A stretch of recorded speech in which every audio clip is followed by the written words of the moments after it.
Hello everyone, welcome to my channel. I hope everyone is having a wonderful day.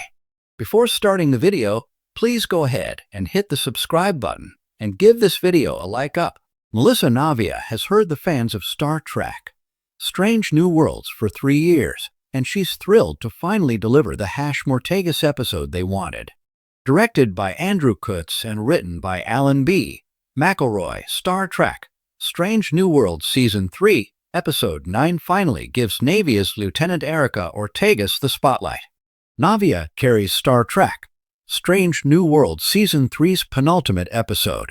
When LT Erica Ortegas is stranded on a planet with her most feared enemy, the Gorn, Erica has to find a way to survive and forges a surprising friendship with the alien reptile. Ortegas's ingenuity is also tested as she attempts to get rescued by the USS Enterprise. Screenrant had the pleasure of chatting with Melissa Navia about Ortegas's long-awaited Star Trek Strange New Worlds solo episode. We also discussed the challenges of shooting Terrarium and how Melissa feels as she starts to film the 5th and final season of Star Trek Strange New Worlds. Melissa Navia has said it before, and I'll keep saying it forever, but the fans are the best. They're the ones who've been demanding more Ortegas since Season 1. And when I get on set, and I remember after Season 1, it never occurred to me that Ortegas got less screen time than the other characters. Because when I approach a script, I approach the scenes, the work, on a day-to-day basis. I'm fully invested in every episode. So when I finished shooting an episode or finished shooting a season, I gave every bit of myself. Naivia assures fans who created the hashtag #Ortegas that she has heard their pleas for an Ortegas episode since Season 1. That was the first time that I was like, oh well, they're right, Melissa says. And then we came to Season 2, and I don't know if you remember, but I remember Star Trek Day when the first clip that we got from Season 2 was the clip of Ortegas potentially leaving the ship for the first time. And our producers, our showrunners, Henry Alonso Myers and Akiva Goldsman, were like, the fans have been asking for this. And so this is the clip that we're giving them. So I was always very aware that our producers and writers have always wanted and want to include Ortegas in as much of the storylines as possible. Melissa reminds audiences that Star Trek Strange New Worlds only has 10 episodes per season. And those 10 episodes are like 10 mini-movies, I say. And the fact that they're able to do so much with our ensemble cast is a testament to the writing, is a testament to the story, says Navia.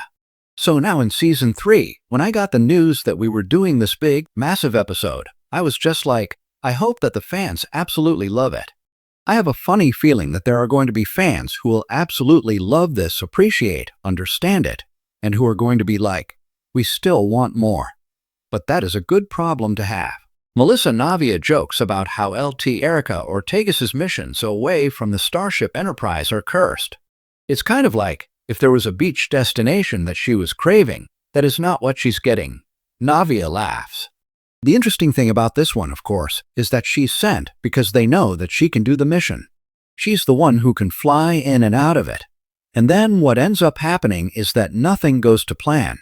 And so it's just this really great storyline that expands upon the anxiety, the stress, the PTSD she's been feeling throughout the season.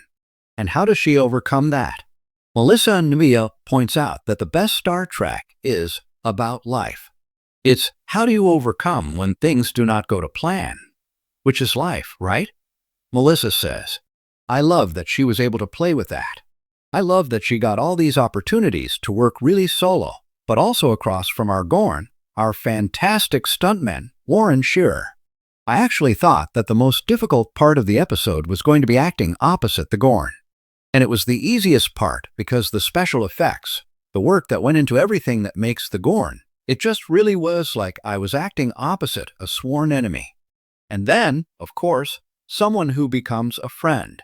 Melissa Navia credits the director and writer of her Star Trek Strange New Worlds solo outing. Oh my goodness, Andrew Kutz and Alan McElroy. Alan was our writer and Andrew, the director. They were just a dream team. They were with me every single day, and I can't imagine having done this without them.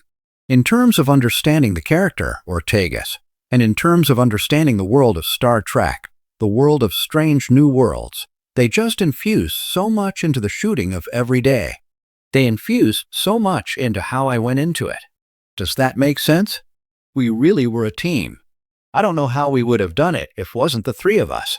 Navia says she now has a similar experience to acting in a Marvel movie. It's funny, our producer-director, Chris Fisher, I remember him telling me early on in the episode, "You're going to be able to shoot a Marvel film after this," says Melissa. And I didn't fully grasp what he meant by that until we got to the end of the episode, and I'd done everything I'd done. I was just broken, not in a bad way, but in an exhausted, I have done everything I could possibly do way. Regarding the episode's convincing effects, Navia explains that it was a mix of digital and practical. In order to simulate that constant storm, we had actual massive fans that were running all the time. Some of our crew members, I remember, were in these full-on suits they were wearing, these masks, because of all the debris and dirt and ash and soot that was flying around, Melissa describes. A lot of what we shot was on an R wall, but even with all of that technology, you still cannot simulate wind and storm without your good, old-fashioned, rusty, giant fan.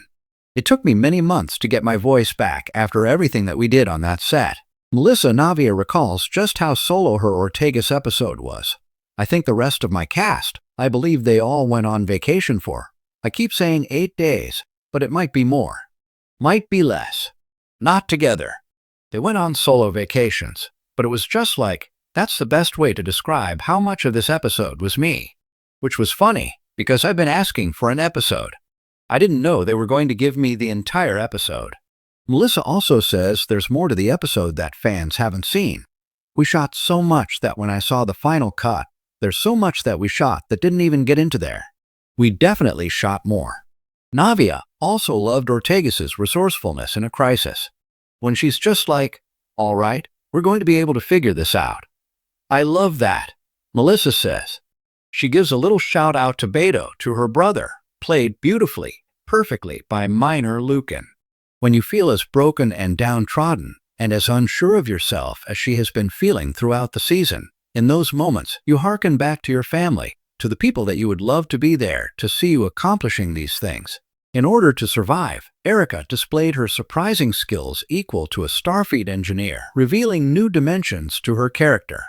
I loved all those moments when she creates water, Navia says. And she's just like, "All right, we're going to be able to do something." Production of Star Trek Strange New Worlds Season 5 has started. Melissa Navia says, "It's very bittersweet.